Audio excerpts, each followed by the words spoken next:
করতে পারবো না। আমরা শ্রমিক ভাইরা এভাবেই মিলেমিশে থাকবো ইনশাআল্লাহ।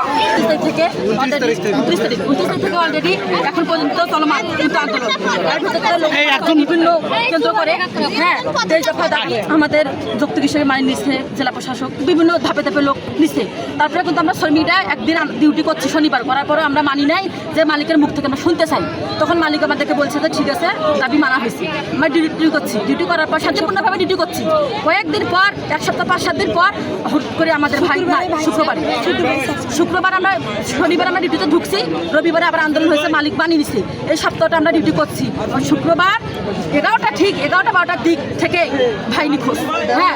যে মামলার যে বিষয়টা সেখানে দিছে 2 লক্ষ টাকার চাঁদাবাদী সংক্রান্ত, সে তো কোনো চাঁদা তোলে 2 লাখ টাকা আসলো কোথা থেকে? এইগুলো আমাদের দাবি, এইগুলো ইস্যু করে আমাদের ভাইকে ফাঁসানো হয়েছে।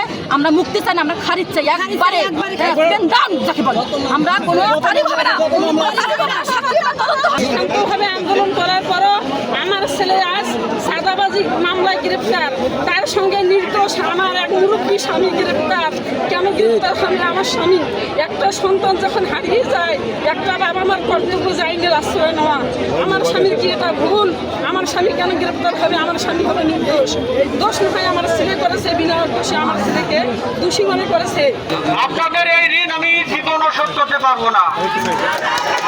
আমরা শ্রমিক ভাইরা এভাবেই মিলেমিশে থাকবো ইনশাআল্লাহ। আপনারা আমার কথা শোনেন, আপনারা কেউ উত্তেজনামূলক কথা বলবেন না, কেউ উত্তেজনা হবেন না, বিশৃঙ্খলা সৃষ্টি করবেন না। আমি ভালো আছি, আমার বাবা ভালো আছে।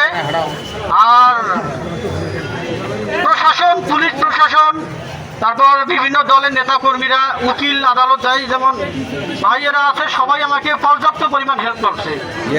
আর কোনো কিছুর কমতি রাখে নাই, আমার সব কিছুই আমার ভালোভাবেই করছে।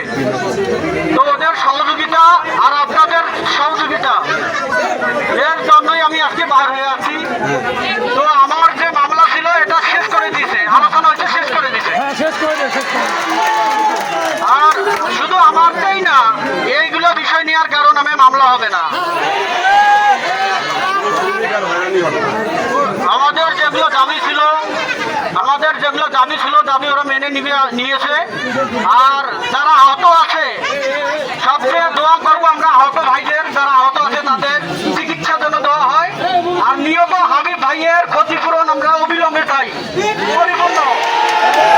আর হাবিব ভাইয়ের জন্য আমরা সবাই দোয়া করবো, আল্লাহ যেন হাবিব ভাইকে জান্নাতের উচ্চ মাকাম দান করেন। আর পুলিশ প্রশাসন, বিশেষ করে পুলিশ ভাইয়েরা আমাদেরকে অনেক হেল্প করছে। যেমন স্যারের নাম কি, ভারত স্যার আমাকে অনেক হেল্প করছে। আপনারা কেউ আমাদের কারণে বাইরের কোনো লোকের জন্য বিশৃঙ্খলা না হয় সেটা লক্ষ্য রাখবো। আমাদের দাবি দেখলে ইনশাল্লাহ মানি নিতে আর কোনো সমস্যা হবে না। আমরা চাই না উত্তরা ইটিজের দ্বন্দ্ব থাক।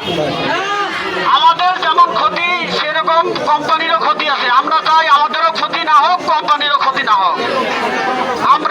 আমরা আগামীকাল থেকে সবাই সকালে কাজে যোগদান করবো। আমিও ইনশাল্লাহ আসবো, ইনশাল্লাহ সকাল হলে আমি চলে আসবো।